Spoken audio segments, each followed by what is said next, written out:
Dashavatara start ചെയ്യുന്നത് മനുഷ്യനെയും ഇതൊക്കെ സൃഷ്ടിച്ച് എല്ലാ പണിയും കഴിഞ്ഞതിൻ്റെ ശേഷമാണ് ഈ അവതാരം എടുക്കാൻ തുടങ്ങിയിട്ടുണ്ട്.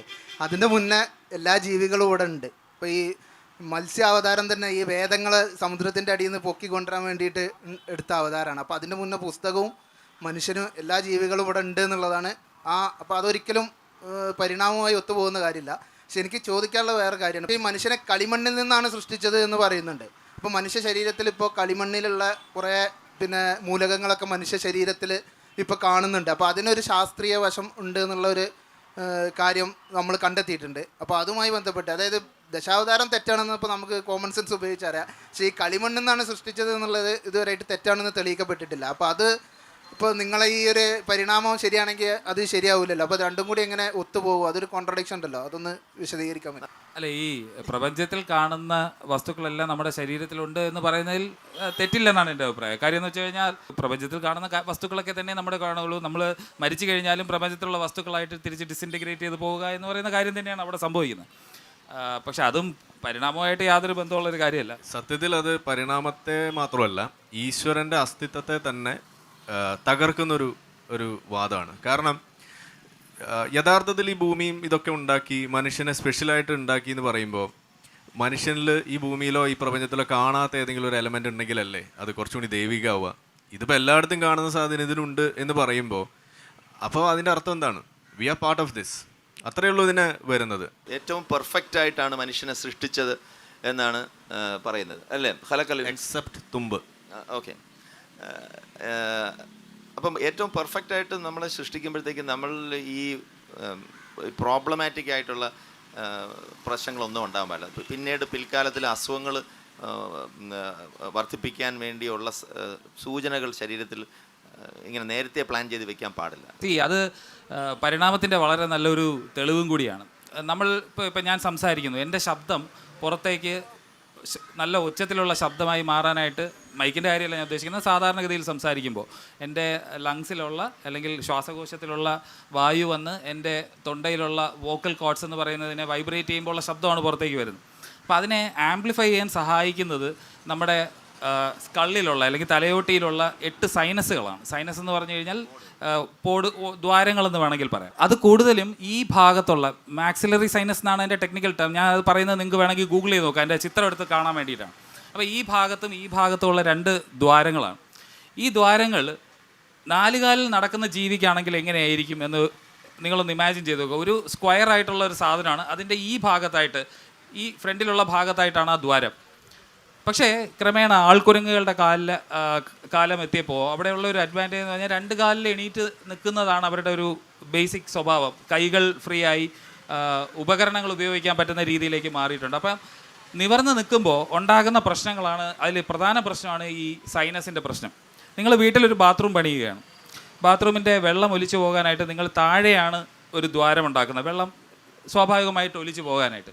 ഇപ്പം മനുഷ്യൻ്റെ ഈ മാക്സിലറി സൈനസിനകത്തുള്ള ഈ നമ്മൾ സാധാരണ ഈ ജലദോഷമൊക്കെ വരുമ്പോൾ ഉള്ള ആ ഒരു ഫ്ലൂയിഡ് പുറത്തേക്ക് പോകാനായിട്ടുള്ള ദ്വാരം നോക്കിക്കഴിഞ്ഞാൽ മുകളിലാണ്. അതായത് നേരെ നിൽക്കുമ്പോഴാണെങ്കിൽ അവിടെ കെട്ടി നിൽക്കും, തലകീഴായിട്ട് നിൽക്കുകയാണെങ്കിൽ മാത്രമേ, അല്ലെങ്കിൽ 4 കാലിൽ നിൽക്കുകയാണെന്നുണ്ടെങ്കിൽ അത് ഒലിച്ച് മൂക്കിൽ നിന്ന് പോകുന്ന അവസ്ഥയിലേക്ക് വരുന്നത്. ഏതെങ്കിലും ഒരു ബുദ്ധിയുള്ള ഒരു ഡിസൈനർ ഉണ്ടാക്കിയതാണെങ്കിൽ ആലോചിച്ച് നോക്കും, നിങ്ങളൊരു ബാത്റൂം ഉണ്ടാക്കിയിട്ട് അതിൻ്റെ മുകളിൽ തുളയിടുമോ വെള്ളം ഒലിച്ച് പുറത്തേക്ക് പോകാനായിട്ട്?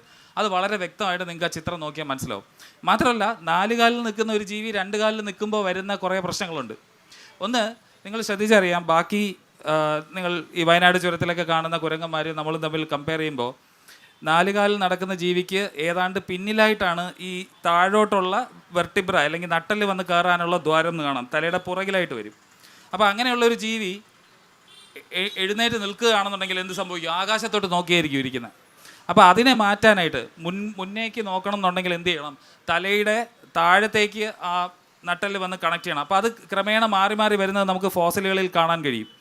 അങ്ങനെ വന്നപ്പോഴും ഒരു പ്രശ്നമുണ്ട്. ഇങ്ങനെ നിൽക്കുന്ന ജീവി ഇങ്ങനെ എണീറ്റ് നിൽക്കുമ്പോൾ അതിൻ്റെ ബാലൻസ് കിട്ടാനായിട്ട് നമ്മുടെ നടുഭാഗം നോക്കിക്കഴിഞ്ഞാൽ 2 വളവുണ്ട്. ഒരു ജീവിക്കും ഇങ്ങനെയല്ല, നമ്മൾ കമ്പി വളച്ചാൽ എങ്ങനെ ഇരിക്കും അതുപോലെ ഇരിക്കുന്നത്. അതിന് ലംബാർ ആർച്ചും തൊറാസിക് ആർച്ചും എന്ന് പറയും. നിങ്ങൾ സൈഡിൽ നിന്ന് ഒരാളെ നോക്കിക്കഴിഞ്ഞാൽ പുറം ഭാഗം ഇങ്ങനെ വളഞ്ഞ് വന്ന് വീണ്ടും താഴെ ഇങ്ങോട്ട് പോയിട്ടിരിക്കും. ഇനി ഇതെല്ലാം കഴിഞ്ഞ് കഴുത്ത് നേരെയാക്കാനായിട്ട് വീണ്ടും ഒരു വളവുണ്ട്. മൊത്തത്തിൽ വളഞ്ഞാണ്ടിരിക്കുന്നത്. അപ്പോൾ ഇങ്ങനെയൊക്കെയുള്ള സംഭവങ്ങളെല്ലാം ആക്ച്വലി പരിണാമത്തിൻ്റെ തെളിവുകളാണ്. നമുക്ക് ഇഷ്ടം പോലെ ധാരാളമുണ്ട്. ഇതിനകത്ത് ഞാനൊരു 1-2 ഉദാഹരണം പറഞ്ഞതേ ഉള്ളൂ. ഒന്ന്, എഴുന്നേറ്റ് നിൽക്കാൻ ഒരു ജീവിക്കുള്ള പാടാണ്. എന്തിനാണ് ഇതെല്ലാം സഹിച്ചിട്ടും ആ ജീവി വർഗം എഴുന്നേറ്റ് നിന്നതെന്ന് ചോദിച്ചു കഴിഞ്ഞാൽ വളരെ സിമ്പിളാണ് ഉത്തരം. അതിൻ്റെ കാരണം എന്ന് പറഞ്ഞു കഴിഞ്ഞാൽ അതിനേക്കാൾ അഡ്വാൻറ്റേജസ് ബാക്കിയുള്ള അതേ വർഗത്തിലുള്ള ജീവിവർഗത്തിൻ്റെക്കാളും കൂടുതൽ അഡ്വാൻറ്റേജ് ആ എഴുന്നേറ്റ് നിൽക്കുന്ന ആ സമയത്ത് അതിനുണ്ടായി എന്നുള്ളതാണ് വളരെ സിമ്പിളായിട്ട് പറയാൻ പറ്റുന്നത്. ഒരു ഇൻ്റലിജൻറ്റ് ഡിസൈനറെ കുറിച്ചൊക്കെ നമ്മൾ സംസാരിക്കുന്ന ഈ ഒരു കാലഘട്ടത്തിൽ ഈ ഒരു വിഷയം മനസ്സിലാക്കിയാൽ തന്നെ അറിയാം. ഇവിടെ ചോദിച്ചല്ലോ, നമ്മളൊരു വാഷ്റൂം പണിയുമ്പോൾ അതിൻ്റെ വെള്ളം പോകാനുള്ള ഔട്ട്ലെറ്റ് നമ്മൾ എവിടെയാണ് പണിയാം? അപ്പോൾ ഒരു ഡിസൈനർ ഇൻ്റലിജൻ്റ് ആണ് എന്നുണ്ടെങ്കിൽ എവിടെ പണിയും, ഇൻ്റലിജൻ്റ് അല്ല എന്നുണ്ടെങ്കിൽ എവിടെ പണിയും? നിങ്ങൾ തന്നെ സ്വയം ചോദിക്കാം. അപ്പോൾ ഇവിടെ നമ്മൾ കാണുന്നത് റൂഫിലോ അല്ലെങ്കിൽ ചുമരിലോ ആണ് ഓട്ട ഇട്ടിരിക്കുന്നത്. അതിൻ്റെ അർത്ഥം എന്താണ്? ആ ഡിസൈനർ ഇൻ്റലിജൻ്റ് അല്ല എന്നാണ്. ആ ഡിസൈനർ ആരും ആകാട്ടോ.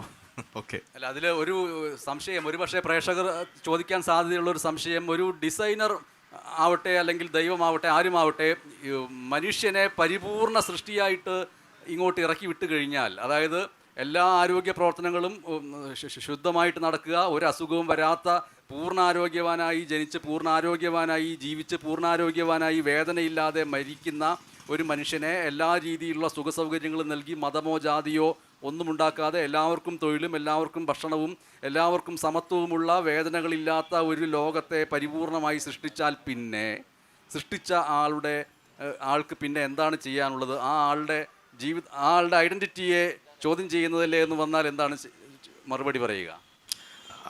അങ്ങനെ ഒരു സൃഷ്ടാവ് ചിന്തിക്കുന്നുണ്ടെങ്കിൽ അതല്ലേ ഒരു അബദ്ധം. ഇപ്പം നമ്മൾ എന്തെല്ലാം സംഗതികൾ ഉപയോഗിക്കുന്നു, പല കമ്പനികൾ സൃഷ്ടിച്ചിട്ടുള്ള സാധനം, അവരുടെ ഏറ്റവും വലിയ ഇൻറ്റൻഷൻ എന്താണ്? ഒരു കുറവ് ഉണ്ടാകരുത് എന്നല്ലേ അവർ ഉറപ്പിക്കുക. എന്നെ ഓർക്കണമെന്നുണ്ടെങ്കിൽ കുറവുകൾ ഉണ്ടാകണം എന്നൊരു സൃഷ്ടാവ് ആര് തന്നെ ആയാലും ചിന്തിക്കുന്നുണ്ടെങ്കിൽ അതിൽ പരം ഒരു അല്പത്തരം വേറെ എന്തല്ല. അതൊരു നാർസിസ്റ്റിക് സ്വഭാവം കൂടിയാണത്, ഒരു ട്രെയ്റ്റ് ആണത്. പുതുതായിട്ട്